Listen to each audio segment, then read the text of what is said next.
Carla, bom dia a vocês, bom descanso e até amanhã. Nós vamos continuar, evidentemente, acompanhando esse dia histórico para o Brasil com a votação no plenário do Senado no impeachment da presidente Dilma Rousseff. É um dia muito importante para a história do Brasil e nós poderemos voltar a qualquer momento assim que o presidente do Senado, Renan Calheiros, aliás, ele vai fazer o pronunciamento agora, vamos ouvi-lo. Aberta a sessão.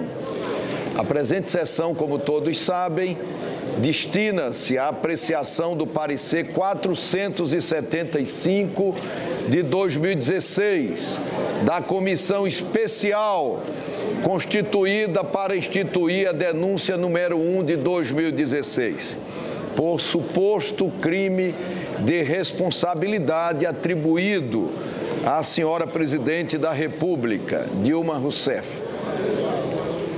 A presidência esclarece ao plenário que adotará procedimentos na condução dos trabalhos da presente sessão.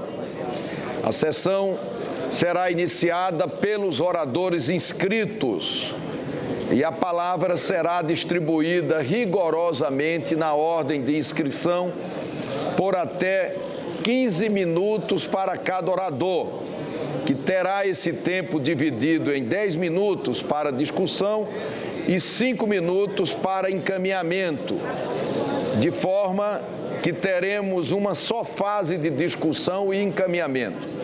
Para melhor ordenar os trabalhos, bem como para permitir aos senadores que possam desenvolver melhor seu raciocínio, não serão permitidos apartes aos oradores que estiverem na tribuna. A sessão será suspensa brevemente por 2 vezes, das 12 às 13, das 18 às 19, de forma que teremos 3 blocos de debates, uma das 9 às 12, outro das 13 às 18 e o último bloco a partir das 19 horas até a conclusão da votação.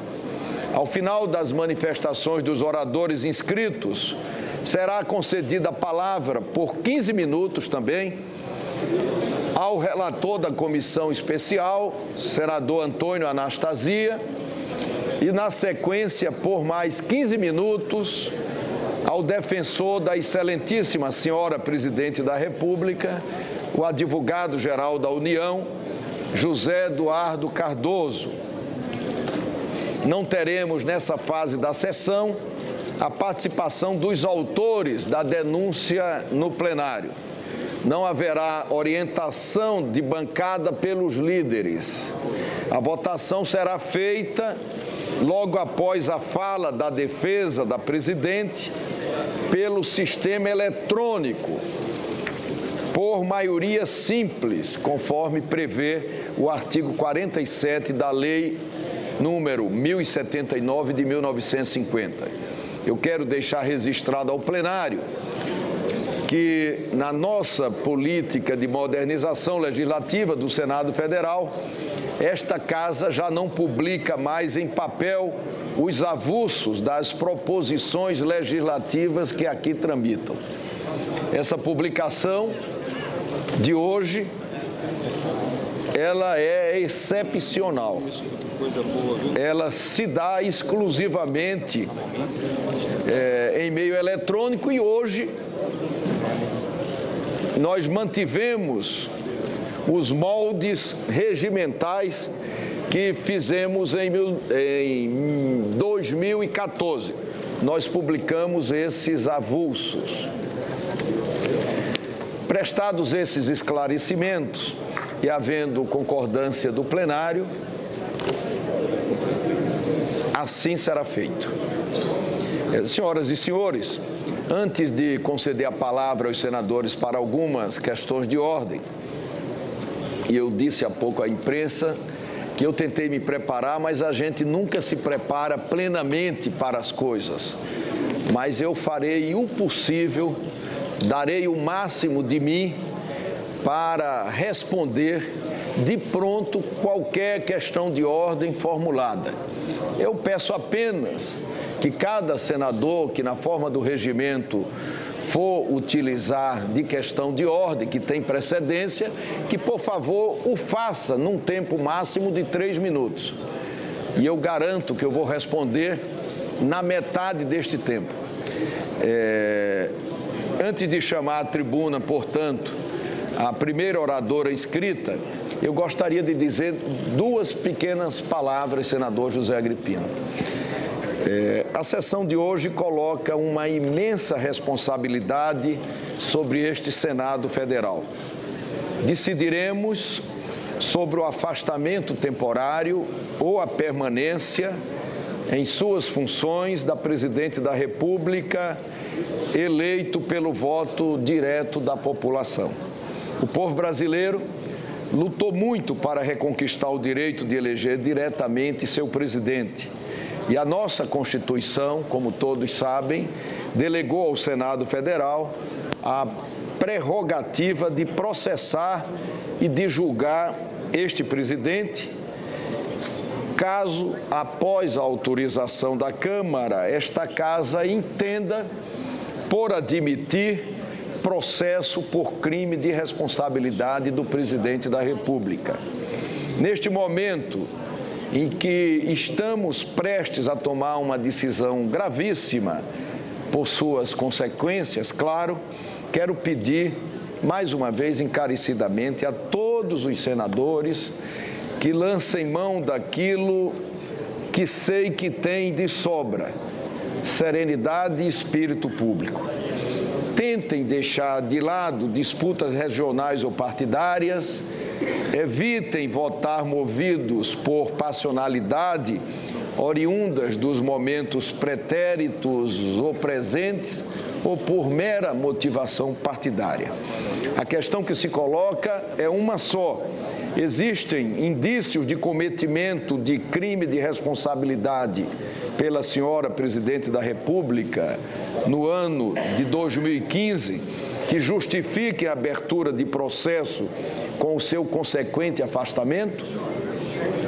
Se entenderem que sim, e esta Casa é soberana, e esta, inclusive, é a decisão do Supremo Tribunal Federal com relação à soberania desta Casa, especialmente neste processo, se entenderem que sim, o processo será aberto e a Presidente deve ser temporariamente afastada por até 180 dias. Se entenderem que a denúncia é demasiadamente frágil, de modo a não autorizar a instauração, o voto majoritário nesse sentido conduzirá a matéria ao arquivo. Desde o início, como todos acompanharam, preguei isenção e imparcialidade para, na condução deste processo, dar espaço a ambos os lados, respeitando prazos e garantindo a ampla defesa. Fixamos um ritmo que não foi nem tão célere que suprimisse as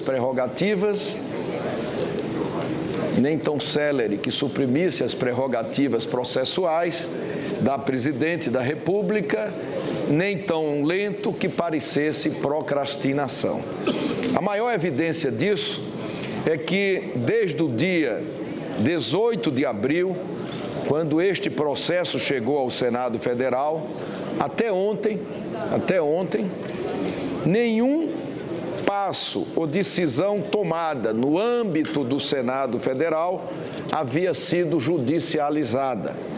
Friso bem, nenhuma discussão judicial havia contestado o que se fez aqui no Senado Federal, o que é a prova de que o rito adotado foi um rito, sem dúvida nenhuma, equilibrado e justo.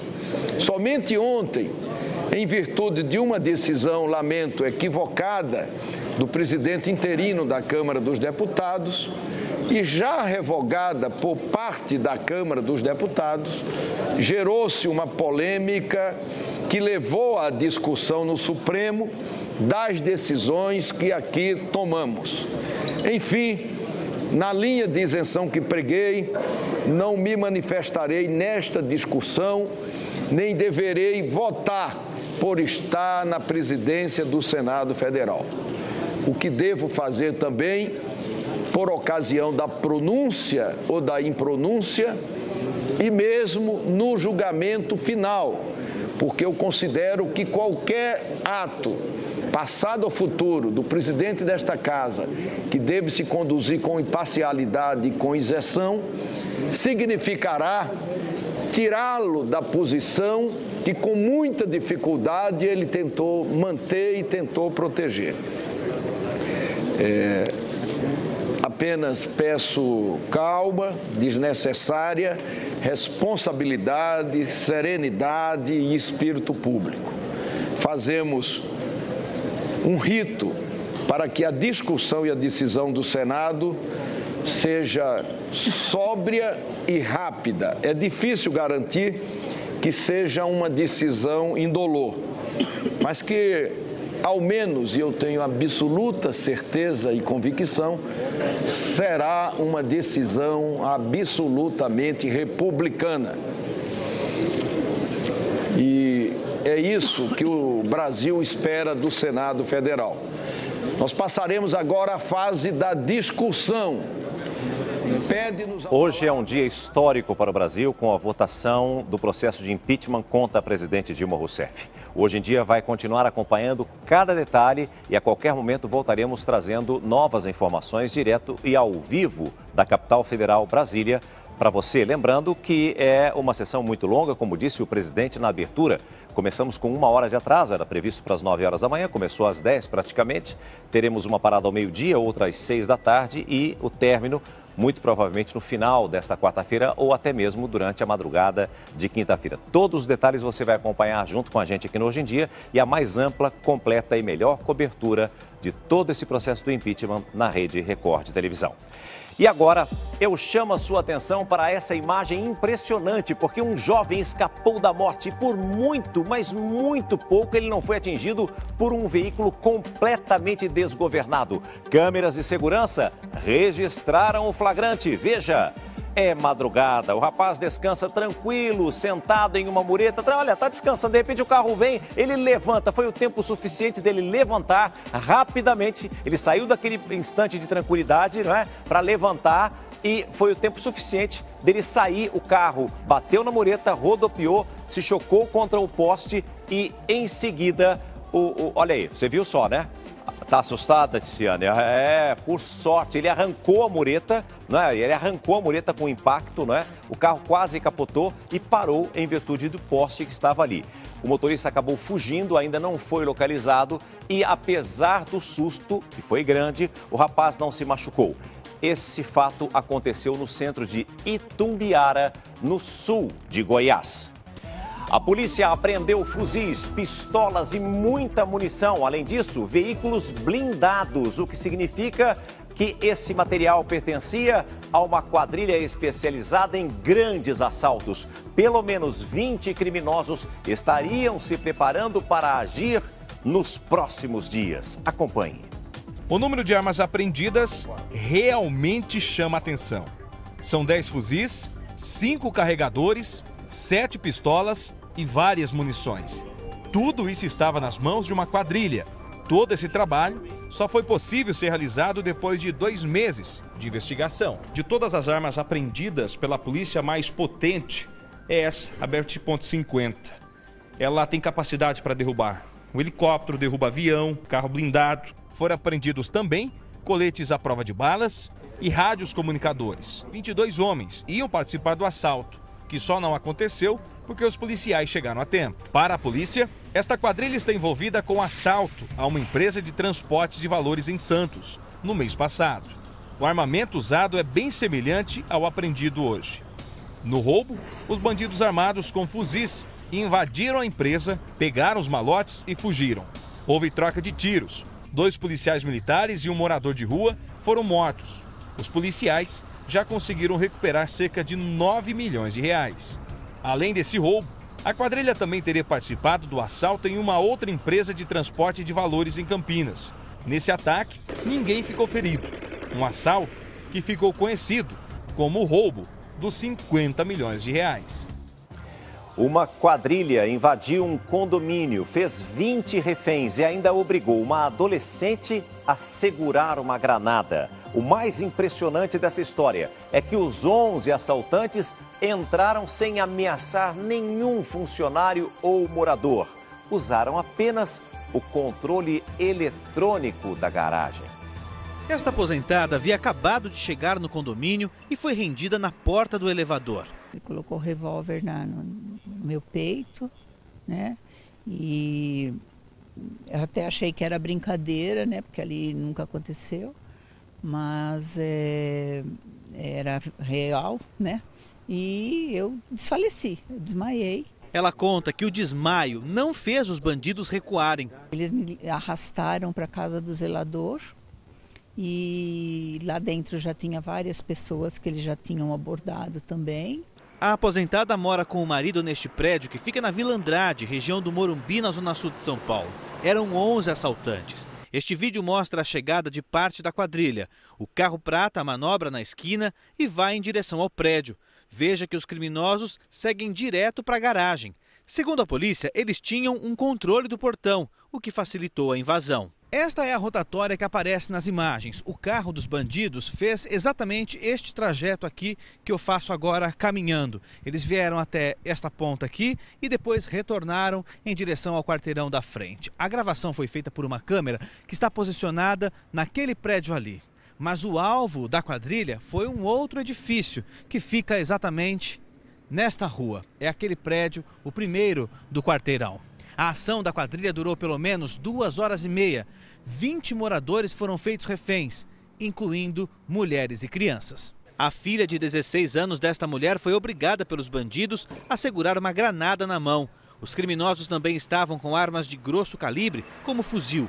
8 apartamentos foram roubados. As vítimas contaram aos policiais que durante o crime os ladrões falavam o tempo todo sobre um apartamento em específico.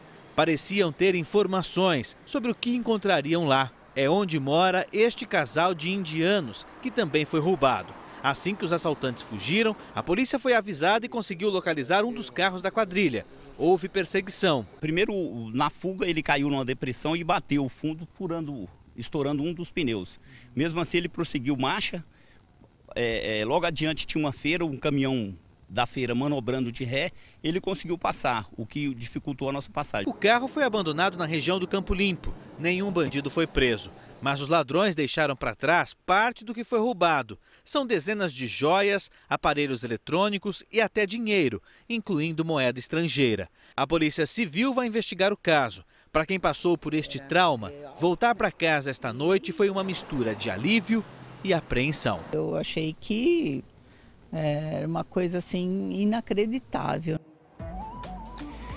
E agora é legal. O Uber está regulamentado em São Paulo. O serviço de transporte por aplicativo no celular foi oficializado por decreto, assinado pelo prefeito Fernando Haddad. E mais uma vez, houve tumulto e confusão de taxistas que protestaram contra a medida. Veja.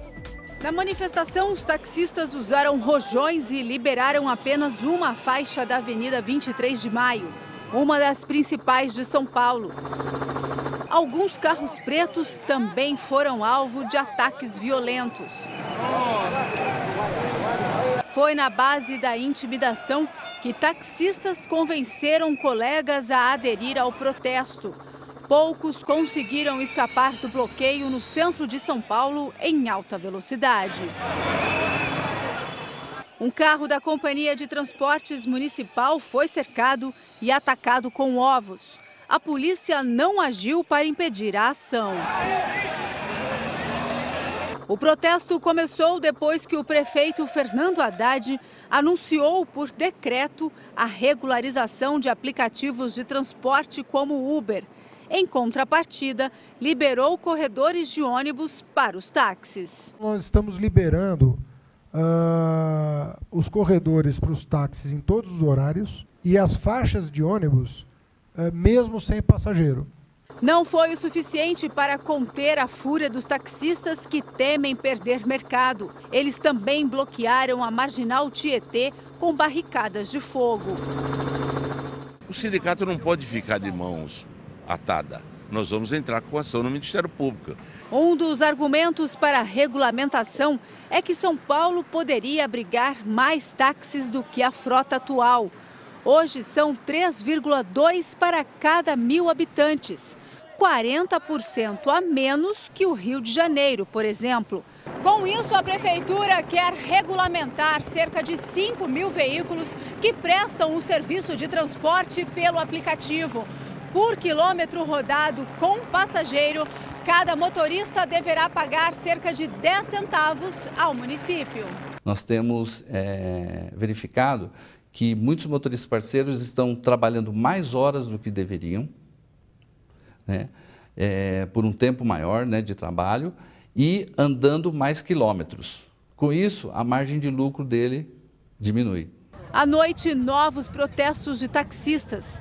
Desta vez, nas vias que dão acesso ao aeroporto de Congonhas. Ninguém conseguia nem entrar, nem sair.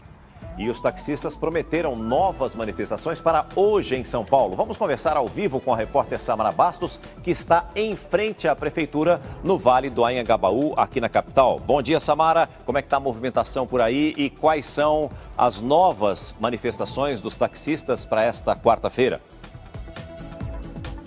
Bom dia, César. Olha, a situação aqui nesse momento é tranquila por enquanto. Os taxistas já se dispersaram. O que a gente observa é que lá no fundo, na porta da prefeitura, há apenas presença da Polícia Militar e da Guarda Municipal Metropolitana, que está fazendo a segurança do local. Mas eles chegaram cedo aqui na região central de São Paulo, César. Já fizeram barricadas, interditaram parte da 23 de maio, que é uma via importante de acesso que liga a região norte e sul da cidade aqui em São Paulo. Também colocaram fogo em pneus, e a gente recebeu uma informação agora, César, que parte dessa manifestação foi disseminada porque um funcionário da prefeitura alertou aos taxistas que os carros que estavam parados aqui na região iriam ser multados e poderiam ter a licença cassada caso essa manifestação continuasse aqui no centro da cidade. Eles se dissiparam neste momento, mas o sindicato promete novas manifestações ao longo dessa quarta-feira, como ocorreu durante toda a tarde e a madrugada de ontem. César Filho. Obrigado pelas informações, Samara. Uma ótima quarta-feira para você. Lembrando que hoje em dia está de plantão, trazendo todas as informações de todas as manifestações que possam ocorrer em São Paulo e no Brasil e também, diretamente na capital federal, com a votação do processo de impeachment no Senado. Voltaremos a qualquer momento trazendo novas informações para você. Aqui você fica sempre muito bem atualizado com tudo aquilo que acontece no Brasil e no mundo. E um nigeriano foi preso no aeroporto com quase 2 quilos de cocaína. O passageiro de 30 anos tentava embarcar para Joanesburgo, na África do Sul, quando foi abordado pela polícia no aeroporto internacional de São Paulo. Ele vestia um colete recheado de cocaína. Preso em flagrante, o nigeriano vai responder agora por crime de tráfico internacional de drogas. E como se não bastasse fugir da prisão, detentos ainda tiveram a ousadia de, imagine, gravar toda a ação. A fuga aconteceu no último dia 6 de maio no Centro de Recuperação Regional de Altamira, sudoeste do Pará. As imagens compartilhadas nas redes sociais mostram o grupo escapando e pulando o muro. Olha só, aumenta o som um pouquinho, por favor.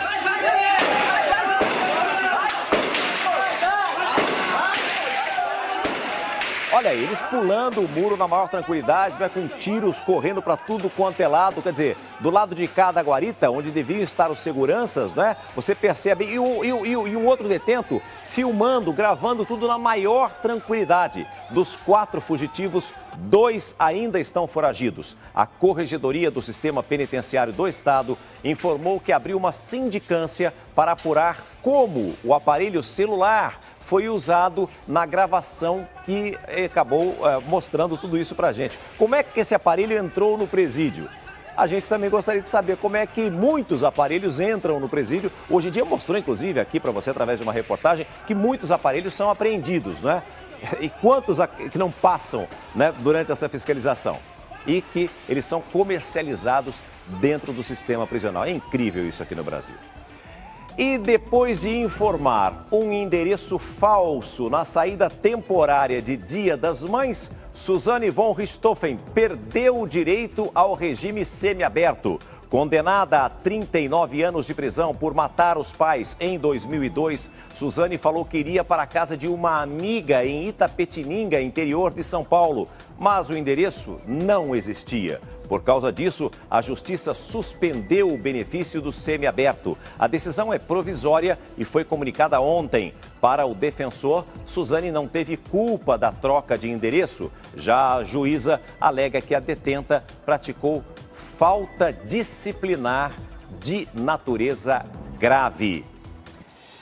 E a crise nas contas do governo afeta a segurança no Rio de Janeiro. Policiais reclamam que faltam condições básicas para trabalhar. Helicópteros estão parados e até mesmo o Caveirão, o veículo símbolo do combate à violência, tem problemas para funcionar. Os agentes embarcam num blindado para mais uma missão contra o tráfico de drogas. 10 minutos depois, a imagem registrada é um símbolo da crise enfrentada pelas forças de segurança do Estado. O veículo projetado para resistir até tiros de fuzil enguiçou no meio do caminho. A frota dos chamados Caveirões está na garagem aguardando peças. Esse blindado foi importado da África do Sul e custou R$830 mil. Chegou há 3 anos para a Polícia Civil do Rio de Janeiro, especialmente para as Olimpíadas. Mas há um mês ele está parado por falta de manutenção. Pelo ar, a situação também preocupa. A falta de manutenção atingiu o hangar da polícia na zona sul do Rio. Dos 12 helicópteros usados pela PM e pela Polícia Civil, apenas 4 estão em ação. De acordo com o Sindicato dos Policiais Civis, a dívida com a empresa contratada para fazer a manutenção dos helicópteros chega a R$3 milhões. Falta de tudo também nas delegacias. A crise é ainda mais grave para quem participa do policiamento ostensivo. Policiais sob ataque nem sempre podem contar com reforço. 36 agentes foram mortos este ano no Rio, em pouco mais de 4 meses. Nós vamos voltar à década aí de 60, 50, entendeu? Que era na cara e a coragem. 3 mil policiais militares que têm direito a uma arma pessoal pagaram e não conseguem usá-la. O secretário de Segurança Pública, José Mariano Beltrame, admitiu que está faltando papel para emitir o certificado de registro de arma de fogo. Revoltados, os soldados dizem que estão com medo. Risco de ser assaltado, de ser descoberto que é policial militar, alvejado por bandido, que eles caçam policiais militares mesmo, né? E a gente sem uma arma para sequer se defender. A Secretaria de Segurança Pública disse que pediu ao governo federal um repasse de R$3 milhões para fazer a manutenção dos helicópteros e que espera receber integralmente o orçamento aprovado pela Assembleia Legislativa para regularizar os serviços. E agora, vamos voltar a Brasília com as informações da votação do processo de impeachment da presidente Dilma Rousseff. O repórter Eduardo Ribeiro está no plenário do Senado e traz agora as informações ao vivo. Bom dia para você, Eduardo.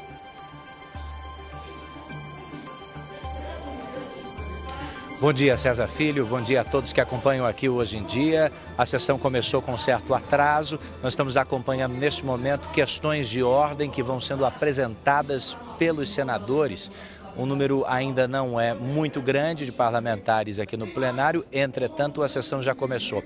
Nós acompanhamos pela TV Senado que o presidente Renan Calheiros vai comandando a sessão e neste instante o senador Lindbergh Farias, do PT do Rio de Janeiro, faz uma questão de... O que é uma questão de ordem, né? É quando os senadores, eles pedem à mesa diretora alguma mudança ou tiram alguma dúvida. Entretanto, as perguntas, as dúvidas dos senadores até aqui não estão sendo prontas e acabadas numa frase ou duas. São discursos, às vezes grandes, completamente redigidos. Então, a senadora Gleisi Hoffmann, que é do PT do Paraná, abriu a sessão usando uma sessão de ordem para pedir ao presidente do Senado que interrompesse o julgamento da presidente Dilma Rousseff, esta sessão de admissibilidade do impeachment ou não, até que o Supremo Tribunal Federal decida sobre um mandado de segurança que foi apresentado pela Advocacia Geral da União. O senador Cássio Cunha Lima, do PSDB, disse que isso é malabarismo, que isso é procrastinação, isso é uma tentativa do governo de atrasar a sessão de hoje. E o senador Renan Calheiros tem pedido paciência a todos os parlamentares para que usem o menor tempo possível para falar. São 68 inscritos, cada um terá 15 minutos e somente depois disso é que começa a votação de hoje, que pode dar prosseguimento ou não, César Filho, à votação do impeachment ao julgamento da presidente Dilma Rousseff por crime de responsabilidade aqui no Congresso Nacional. César. Obrigado pelas informações, Eduardo. Ele vai continuar a postos e nós vamos trazer todos os detalhes para você, inclusive a votação. Vamos continuar mantendo para você todas as informações, inclusive o placar voto a voto, para que você possa ir atualizando essa votação de um dia histórico para o Brasil com o processo de impeachment da presidente Dilma.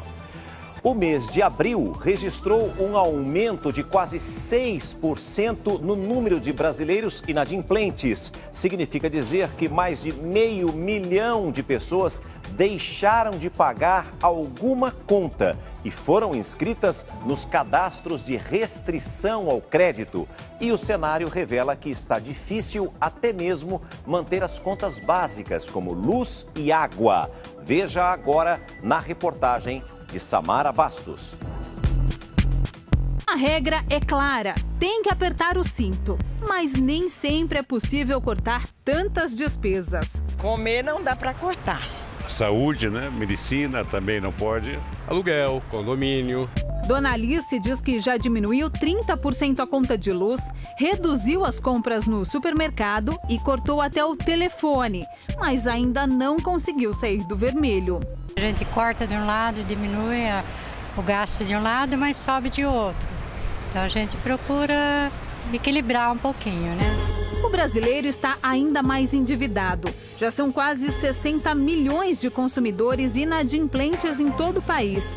Só entre março e abril deste ano, mais de 500 mil de pessoas deixaram de pagar alguma conta e tiveram um nome negativado no Serviço de Proteção ao Crédito.